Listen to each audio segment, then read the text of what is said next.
Gràcies, senyora presidenta. Senyories, el que es pretén fer així avui és una felonia des del punt de vista polític i un dislate des del punt de vista jurídic. Popularment podríem anomenar-lo també una barbaritat o una barbaritat, si vostès volen. Comencem amb el dislate jurídic. Eixe decret legislatiu que segons vostè porta un segle esperant, segons el senyor Cotino porta un segle esperant que això s'aprove. I deroguen vostès amb este decret legislatiu amb un nom eufemístic, però este decret legislatiu de destrucció del barri del Cabanyal, deroguen vostès difusament legislació anterior de protecció, a més, de 3 barris, la Ciutat Vella, l'Eixample i el Cabanyal Canyamelar. A més, el preàmbul d'aquest decret legislatiu ja diu molt de vostès, perquè el preàmbul destila totalitarisme per qualsevol costat. En el preàmbul se diu que encara n'hi ha veus contràries a este pla, com si no pogueren en un estat de dret n'hi haver veus contràries. En el preàmbul se parla d'agressions jurídiques que no se poden aquietar, com si l'ordre ministerial fora una agressió jurídica i no fora un acte d'un estat de dret. En el preàmbul se parla de moltes coses que des del punt de vista jurídic no encaixen amb un estat de dret. Vostès, a més, diuen que se basen en sentències del Tribunal Suprem i del Tribunal Superior de Justícia per avalar el PEPRI que estan defensant i aquest pla de destrucció del Cabanyal, i és mentida. I els dos representants del Partit Popular que han eixit així ho saben que és mentida. La majoria de sentències a la que fan referència són sobre actes singulars, d'enderrocs singulars. Només n'hi havia una que parlava del pla en la seva totalitat, i n'hi ha una altra del mes de maig, que és on els pica a vostès, que diu que per a que aquest pla se pugui avalar té que haver un pronunciament del Ministeri de Cultura per si n'hi ha expoli o no, i vostès saben que no n'hi ha jerarquia normativa i totes les tonteries que han dit estos dies previs, perquè vostès saben que és una qüestió d'ordre constitucional competencial que per cert també vulneren amb este decret legislatiu. Vostès saben les mentides que compten, per això és especialment greu, i per això este dislate jurídic és especialment greu. I efectivament qui li dona força a l'ordre ministerial és precisament una sentència del Tribunal Suprem, i vostès diuen en este decret llei que vol derogar, per cert, una ordre molt fonamentada, una ordre en la que s'han basat en informes, no 4 informes, des de la Real Acadèmia de la Història, des de la Universitat de València, diversos departaments, des dels col·legis d'arquitectes d'Espanya. Tots aquests informes, en una ordre tècnicament intatxable, vostès pràcticament els falta derogar-la, sí, perquè el dislate siga total. Per cert, que si n'hi haguera jerarquia normativa, no creuen vostès que l'hagueren derogat. El que passa és que vostès mentixen i sempre algo queda quan vostès mentixen. Fan una derogació difusa, no sabem si el següent serà voler allargar l'Avinguda de l'Oest de València, perquè podran fer el mateix, suposa, en el barri de Ciutat Vella, no? I que, per cert, passegen-se per l'Avinguda de l'Oest i veuran lo morta que està aquesta avinguda i la poca vida que donen barbaritats arquitectòniques com aquesta prolongació de l'Avinguda de l'Oest, que se va parar també precisament per mobilitzacions socials, perquè el següent eren uns palaus preciosos del segle XVI que també s'anaven fora, però bueno, al millor demà vostès se'ls acudix que volen prolongar l'Avinguda de l'Oest hasta no se sap on, i també voldran arrasar un barri tan emblemàtic com la Ciutat Vella. Efectivament, vostès així s'han erigit en insubmisos de l'estat de dret. Després me diuen a mi radical per vestir-me una samarreta, però vostès s'han fet insubmisos així de l'estat de dret amb este decret llei. I efectivament se carreguen la seguretat jurídica, mentixen sobre la jerarquia normativa, se carreguen l'ordre constitucional de competències, perquè vostès saben que l'estat de competència exclusiva, i a més ho nomenen en el decret llei, sobre el tema de l'expoli. I ara, això quant al dislate. Ara anem a la felonia. A la felonia que suposa l'atac a la nostra història, a la nostra cultura, al nostre patrimoni i a la nostra gent. I tot això a canvi de què? Quina és la motivació?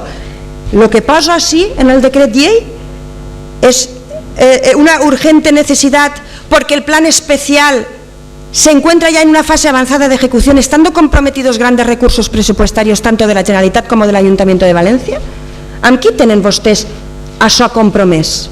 Amb les empreses vinculades a la família del senyor Cotino que s'han emportat les plusvalies? A aquestes empreses tenen vostès els compromisos? A les empreses vinculades a la trama Gürtel que van fer l'informe jurídic de Cabanyal 2010, al senyor Dorrego, al despatx d'ells. Amb qui tenen vostès compromesos els diners? L'Ajuntament de València i la Generalitat Valenciana. A qui s'ha de fer ric en esta especulació urbanística, en esta destrucció d'un dels barris més bonicos que té esta ciutat? Quins són els compromisos?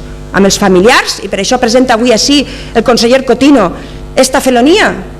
És això el que tenen vostès compromès? Quina és la motivació? Eixa. Han eixit corrent, a més, les empreses d'este negoci, que no era tan negoci, o per almenys no era tan ràpid com alguns se volen fer rics, d'aixos amics que tenen vostès vinculats a les trames de corrupció del PP, nomenades Gürtel. S'han anat corregent. No, així estem jugant-nos molt més. Això és la contraposició de substituir unes cases precioses de modernisme popular, sobre les quals els vaig a llegir un fragment de Conocer Valencia a través de su arquitectura, per cert, llibre que ha prologat la senyora Barberà, alcaldesa de València. Presentan un estilo muy peculiar que podría definirse como una interpretación libre y original del modernismo creada por la clase popular. A lo mejor es eso lo que les molesta a ustedes. Las simples cabañas, de ahí el nombre de la zona, van convirtiéndose en viviendas unifamiliares de estrecha fachada y mucha profundidad, normalmente de planta baja y piso y con un patio central para guardar los utensilios de pesca. El lenguaje de estas edificaciones está influenciado por las obras cultas de la clase dirigente, pero con unas matizaciones propias que lo convierten en una verdadera creación. La influencia modernista incide normalmente en la ornamentación. Los azulejos cubren totalmente las fachadas. Este tipo de modernismo popular se desarrolla alrededor de 1915 y 1920 y tiene una duración que va más allá del modernismo burgués, o lo que diu la Guia d'Arquitectura de València a la llotja de pescadors, que vostès també se volen encarregar, que es caracteritza per la seva racionalitat constructiva, la seva sobrietat i l'escàs protagonisme en l'ornamentació, amb magnífics espais com la nau central i remats d'art déco. Este també és un edifici afectat i que vostès volen destruir. A lo millor els molesta això de l'edifici, la racionalitat, la sobrietat i la falta d'ornamentació. Tot el contrari de la seva política del Partit Popular, miren vostès. A lo millor és això el que els molesta d'aquest edifici. Pues aquestes cases que parlen per si mateixes, les volen vostès substituir per què? Per finques de ladrillo caravista? Això és progrés? Passejar pels carrers del Cabanyal, del Canyamelar, de la Malvarrosa és percebre amb els sentits de quin humor està la mar eixe dia. Això ho volen substituir pel soroll del trànsit, que sens dubte du una avinguda de 40.000 metres d'amplària? Això? I la felonia va més enllà, té un marcat caràcter social.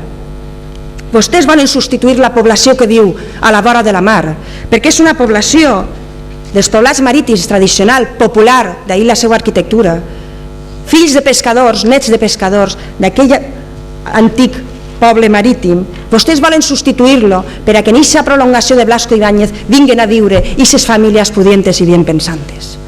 I que aquesta gent que se li vol expropiar a 4 duros no podrà comprar-se aquests pisos en l'avinguda Blasco Ibáñez.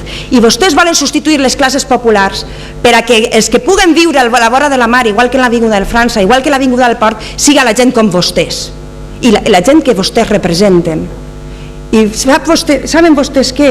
Vostès se basen en el xantatge, parlant de la degradació del barri i diuen o me deixeu destruir el vostre barri o seguiré deixant que se vos caiga damunt. Això és el que vostès estan fent.